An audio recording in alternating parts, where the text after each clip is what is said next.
But before I get started, I just want to say thank you for bringing to light both the Boys and Girls Club, even though it looks like they scooted out, and then the food pantry. Obviously, being here for as long as I have, you get immersed in the community, and I think it's great to be able to see a group like this support those groups and efforts as well. Take care of each other, and that's something that we talk a lot about in our program. So thank you for doing that. So like you said, I've been here for 14 years, going on year 15, which is insane to me. I'm getting closer and closer to living here for more of my life than being alive, and I don't know if I'm happy or scared about that point, but we just keep trucking along. This season, I know a lot of people have followed our group. I see some people wearing volleyball shirts, although we might have to get you a newer one here. And I know a lot of you guys are in the stands every year, maybe not every game, but I do notice a lot of people there, and we very much appreciate all the support.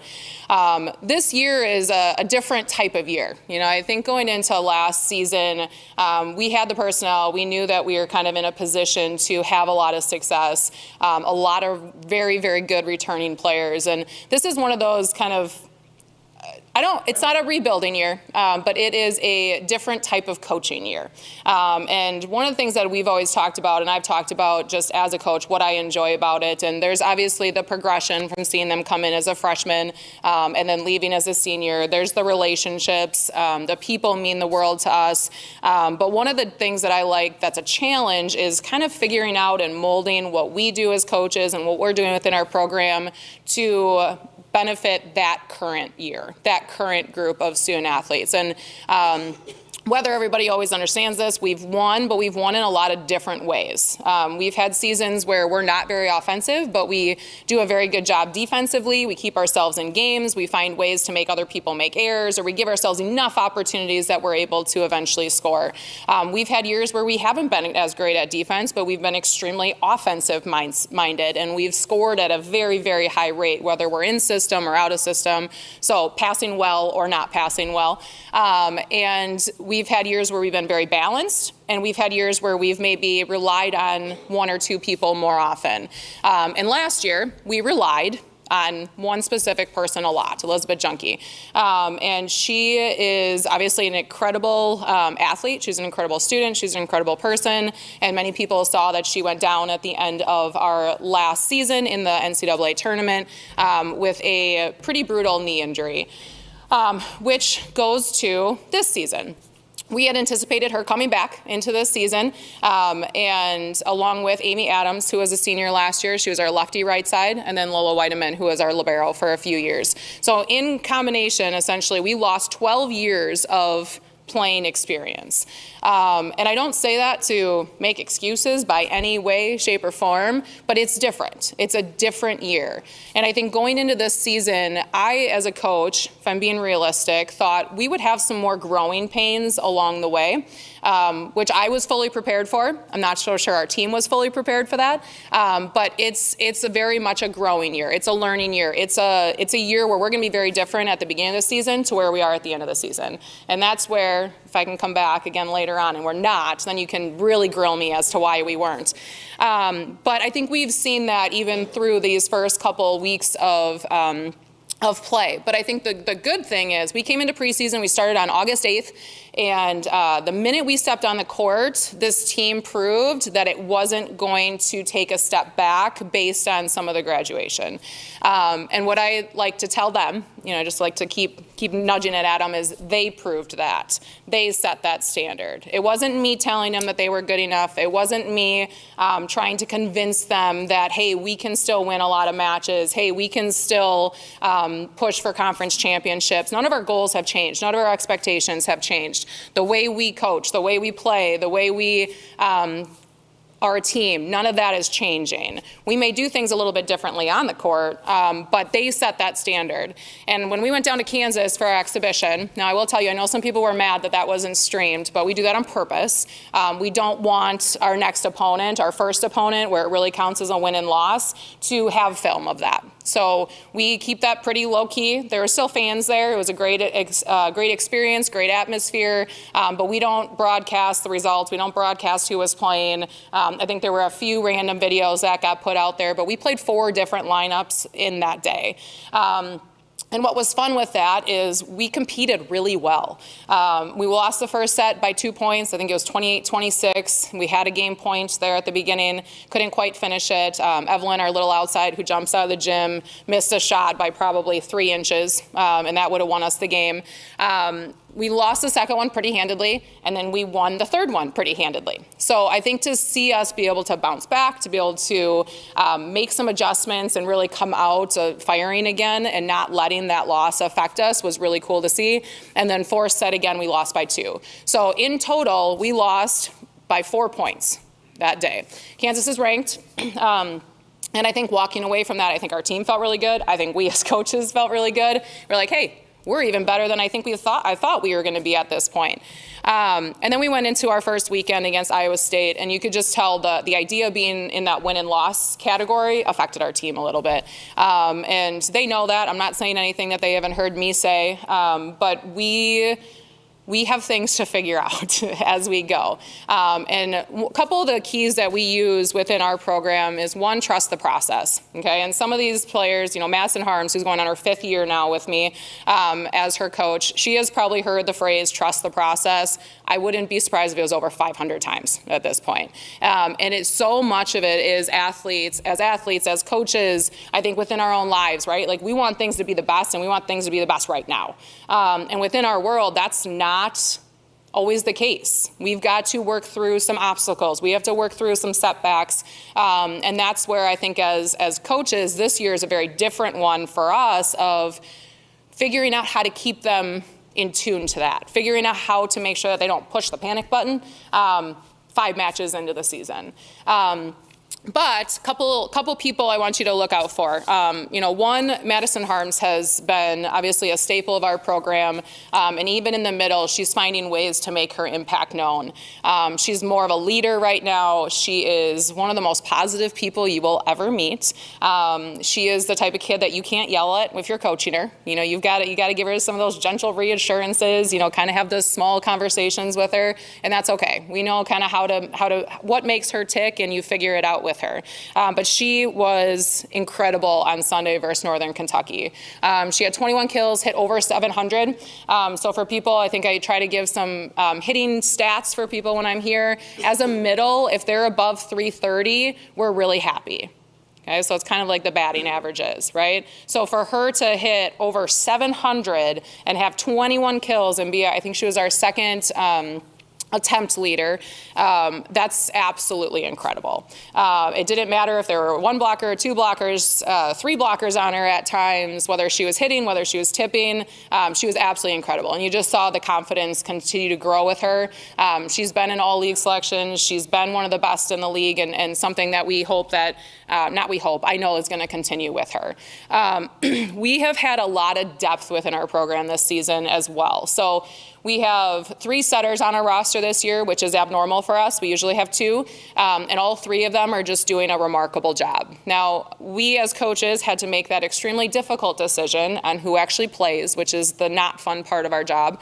And we did start our freshman setter, and she has been a lot of fun to watch. I think people will notice her as she is playing. She's lefty, so if anyone remembers Britt Jessen from a couple years ago, she scored the ball at a pretty high rate. I think she has the ability to do that, and she just makes the people around her better. That does not to say that our other 2 setters are not doing great things, because they are absolutely incredible right now. But that's, again, that difficult decision that we had to make. We have the ability to be very good defensively. Okay, so whether it's our block, whether it's our defense in the backcourt, that's something that we're really trying to make sure that we can hang our hat on. And we did struggle with that a little bit this weekend. Now, we played the number 3 team in the country in Louisville. We did play Missouri, who's also a lot better than what they were last year. They have a new coach, a lot of new players, and they're a very good team as well. And Northern Kentucky is actually similar to us. Still had some really good size, but with that, that's something that we have to be able to rely on as a team to keep ourselves in games at times. And then our outsides, Evelyn is the one that I mentioned earlier. She's probably, I mean, on a good day, she's probably 5'7", maybe 5'6". I mean, and that's the truth. She's listed, I think, 5'8" or 5'9" on the website. That's not true. But she jumps out of the gym. She's a little energy ball, and she has the ability to do a lot for us. She played the majority of the year for us. And then Kylan is the one that came in with about 4 to 5 matches last year at the end of the season and honestly helped us win a championship. She led our team in kills, which was the first time that Elizabeth Junkie had not led our team in kills last year in the conference championship game. And she hits the ball about as hard as Junkie does. She just hits at some different angles than what she does. So those are some people to kind of keep an eye out for. I do have some new staff. So you guys have seen Michael come around in the past years. He is still here. He has not left me. I continue to find ways to keep him pulled in and not let him take that next step at all. But he's been incredible for us. But we have a new coach in Abby. I don't think Shelly ever came by, but people who were on the side or saw us last year would have seen Shelly. She was with us for about 7 years, and she got out of coaching for a little bit to make a life change and move down south with her boyfriend. So Abby, random fact though, Shelly was Abby's maid of honor in her wedding in December. So we can't quite get away from that group. But Abby's been great for us. And then the NCAA actually just passed a new law or a new rule that some sports were able to add a coach. Volleyball was always at 3 full-time coaches. That was the limit. And now volleyball as a sport is at 4. Now, across the country, everybody's handled this differently. Some sports have added it right away. It came into effect on July 1st. Some have not added a position, and some are actually still like below even that. Some people only have 2 full-time coaches. So for us, our administration supported us adding that additional coach, which is absolutely incredible for us. And it's something that I think shows a lot of the support that the athletic department has for us. And we are able to hire Noah. And Noah comes to us originally from California. He was at Oregon the last season as a volunteer assistant. A lot of good knowledge and kind of a different experience, which is kind of what we were looking for. Michael and I, because we've been together for as long as we have, we're on year 10 together. We think the same way. It's actually kind of creepy sometimes if you guys ever sit with us in an office. People are like, how did you know he was going to say that? I'm like, because you work with someone long enough, you figure it out. But we wanted somebody to kind of come in and give us some new ideas, challenge us in some of our thought processes. And that's where I get to make the decision of like, that's a great idea, but no, and it's usually pretty funny. Abby came in in February, and I think it was, Michael came in my office at one point in time. He goes, Leanne, I know that we're looking for new ideas, and I love it. And I love that Abby's always willing to give a new idea, but I just have to keep saying no. And I'm like, well, I mean, sometimes it's going to happen. So he's like, so sometimes when she says something and it's on the fence, I'm like, yes, just because I can't say no to you all the time. But you just get used to doing things a certain way. There's some things that work really, really well for us that we're not going to change. And there have been some things that we've completely kind of blown up and started over. But that's where it's great having that new staff. And obviously, for me, I'm very appreciative of the support that our administration had in our program to allow us to do that. I'm going to try not to talk for too much longer because I feel like you guys always have very good questions and I need to give you more time. But just the last thing, we were picked first in the Summit League poll going into this season. And I think a lot of that has to do with, even though we lost 3 people with a whole lot of experience, we do return a lot of very, very good players. And we return a lot of people that still have game experience. We're just trying to find that mix between the good experience and the people that need more game experience. But we are confident that as conference rolls around here in a couple weeks, we're going to be as prepared as we can be to be our best version of ourselves. And we have these kind of, what's the right word? Benchmark times, okay? End of preseason, usually about midway, which is right now, of our preseason tournament schedule, and then right before our conference schedule hits. And when we get to that point, we're going to have a really good idea. Again, have we continued to move forward as a team and have that upward trajectory? And then we'll monitor again kind of that midway point of conference season to then make some last minute adjustments going into the last part of the season, which it feels like is forever away. And I know it's going to be here in a blink of an eye. The season always just flies by. So I think just the biggest thing, from me, love being a part of this community. I love this program. I love this university. I love being able to work through the ups and the downs of the team, even though it can be very difficult. And that's where this year I think it's really on us as coaches to adjust to our team. It's not them adjusting to us all the time. It's us figuring out what makes them tick, what makes them work, how to make them the best they can be. And then obviously they have to take some accountability too and run with it. But we're looking forward to this season. It's just a different year, which I have to sometimes keep reminding myself, like, that's fun too. But there's definitely some more challenges to it, which has been good to kind of get back to that aspect of the coaching model. So, what questions do you have? Yes? I have 2 questions. Okay. You've been here forever. Yep, thank you. Yep. What changes have you seen in the way you recruit?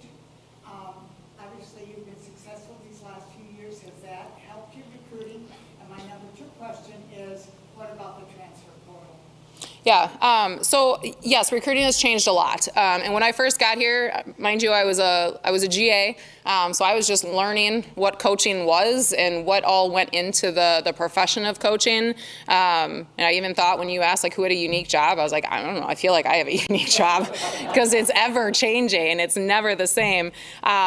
But I think the biggest thing that has changed is we're more known than what we were when I first got here. When I first got here, we were in year 2 of the transition into Division I. People didn't know who South Dakota was within the volleyball world. People didn't know where we were located. We actually still deal with that sometimes. Everyone thinks we're like, way up north. I'm like, no, we're way down here. But it makes a difference for us. So people know who we are.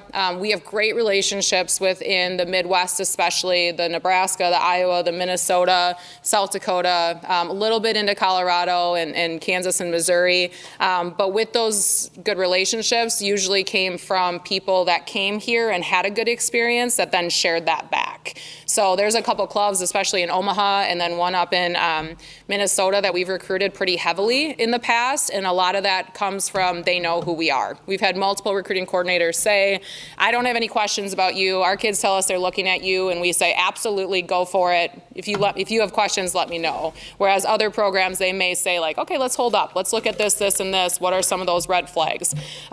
So I think that says a lot about our program and kind of where we've gotten to. Yes, success helps. People want to be a part of a winning program. That is absolutely a truth and something that we have seen more people reach out to us than us having to reach out to them, which is great. The other change with recruiting with us, and this is more big picture, not necessarily directed at us, is we can't start the recruiting process until June 15th after their sophomore year of high school. So we used to be like women's basketball, which they are still in it, where they can recruit pretty much any age, including 7th and 8th graders, which is insane to me at this point. And we can't do that anymore. We can have zero contact with the players or their families. And it's really slowed down when the recruiting process starts, which I do think actually helps with the transfer portal because people are making decisions when they're 16, 17, 18 instead of 13, 14, 15. So that's a big change for us.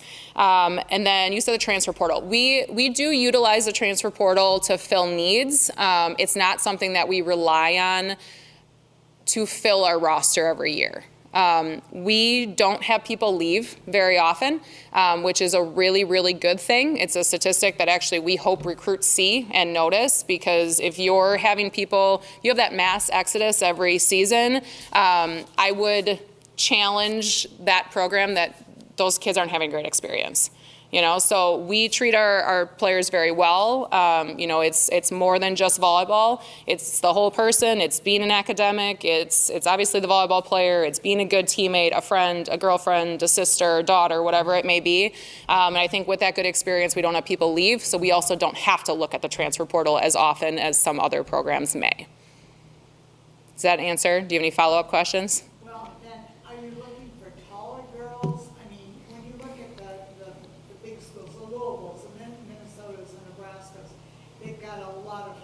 Mm-hmm. With that comes good blocking, and do you look for height We don't have a mold, and honestly, we actually say that even to the recruits of depending on what position we're looking at. You look at our team, our outsides, we have 4 to 5 outsides that are very different from each other. Skill-based, height-wise, athleticism. Our middles, we have 5 of them. Those 5 are all very different. They run different routes. Their strengths are different than their weaknesses. They don't fit a mold. Our setters aren't the same. I mean, we have very much found people and volleyball players that still fit within us, our culture, our system, how we want to be able to coach people, how they want to be able to take accountability and be challenged. So if you ask me the question, if there's a 5'8" outside and a 6'2" outside and they both want to come here and they're equal, yes, we would go for the 6'2" outside. But that's not always realistic, because if there's a 6'2" outside that jumps better or the same vertical height as a 5'8" outside, they're being looked at by some pretty big schools too. So we've won some of those battles, but it's a lot harder. What other questions? Yes? Is there a characteristic or characteristics that differentiate sand players versus indoor players? Yeah, I mean, sand players, you have to have a very, very high volleyball IQ to play that game with only 2 people on the court. So you have to understand, again, how to manipulate the game within your favor. Whereas with 6 people on the court, you can hide people. You don't have to play the game as well across the board as what you do in sand. You know, if you're playing with 2 people, I have to be able to pass, I have to be able to set, I have to be able to hit, I have to be able to play defense. Blocking is maybe the one that's not as important for both people to do, but you can't hide people. So they're very, very high level volleyball players, and also I would say very athletic. Not that indoor players can't be or aren't, but there's a different level of athleticism at times to the beach players. And it's maybe more of a compliment, but if you also want to talk to it, you had that season ticket holder event just a few weeks ago. And you know, I was fortunate to bring a couple of young volleyball athletes with me, and they just had an amazing time.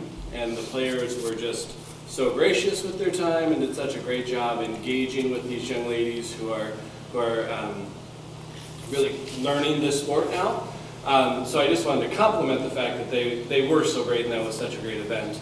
But did you have any thoughts on how it went yourself, or what your team was thinking about how it went? Or? Yeah, so first, that season ticket holder event was kind of in a direct relationship to how our banquet went last season. We opened our banquet up to season ticket holders for the first time, and we sold out before the event started. And I think it was great to be able to we had about 170 people there to be able to celebrate that team.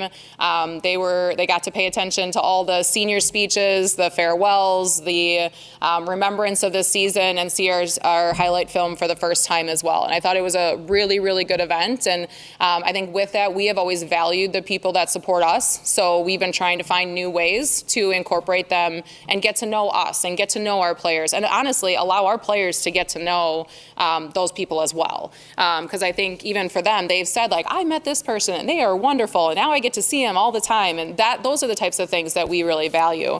But that season ticket holder event, again, went really well. We had a kind of a scrimmage within our team, and then we're able to do a little bit of mingling with those people, and our team is amazing. I say it all the time, but I think it's really hard for people to see it until you're able to come to maybe an event like that and really experience who they are as people outside of the court. So I'm glad that you had that experience, and something that we hope to continue as we move forward, because those relationships, that's the blessing of being here for as long as I have.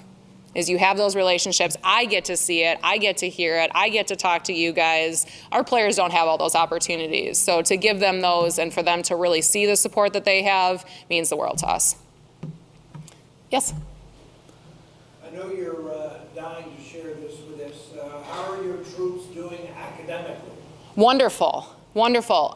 We have had, and I'm going to get the number wrong and Michael's going to be mad at me, but I want to say it's 16 straight semesters with above a 3.6 cumulative GPA.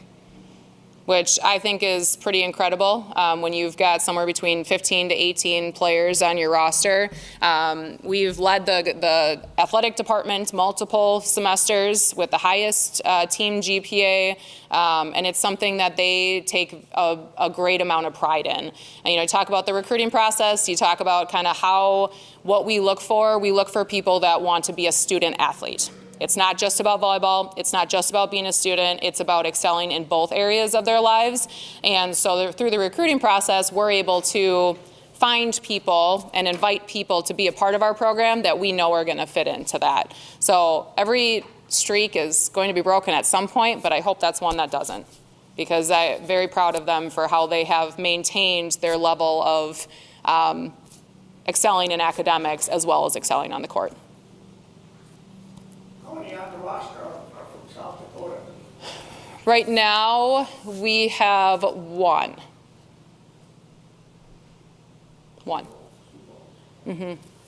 Yep, Washington is where she's from. And we've recruited the state of South Dakota. South Dakota volleyball has gotten better over my time here. And it's something that through the recruiting process, I don't think everyone always understands this, but we have to want them and they have to want us. And we've had South Dakota kids that we've recruited that haven't chosen to be a part of our program, and that's okay. We want people who want to be here. Some of them want a different, experience. Some people want to move away, and some people want to stay right here. And obviously those are the ones that we hope to be able to draw here. But we do have people that very much respect the state of South Dakota and especially the community here, even though they're not from South Dakota. Yes?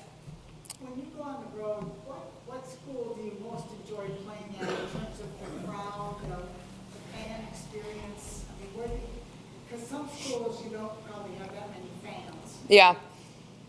Every year that probably changes a little bit. I would say within conference,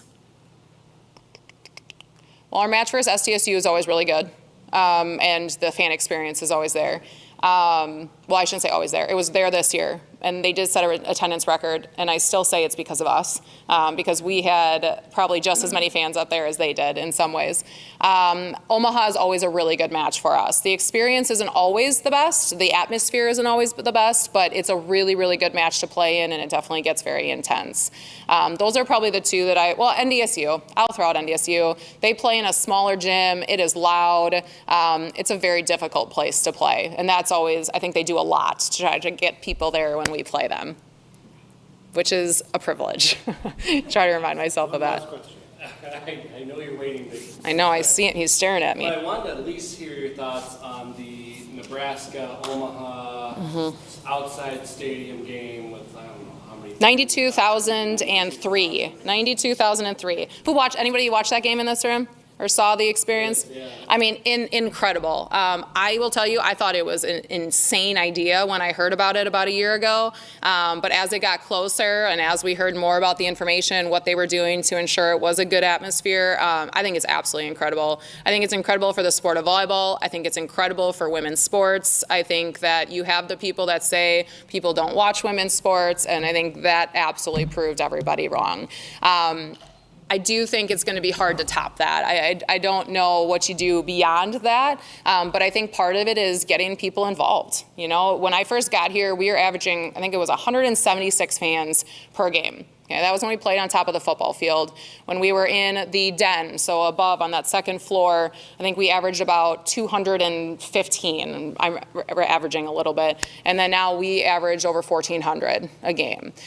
So even here in Vermillion, in a small community, we have grown as a sport in terms of popularity and support and just the understanding of the game. And if we're doing that here, I can just hope that that's happening in other places as well, which will continue to up our sports and, again, women's sports, which is obviously something I'm very passionate about. All right. Well, thank you so much for having me. I appreciate it. Thank you.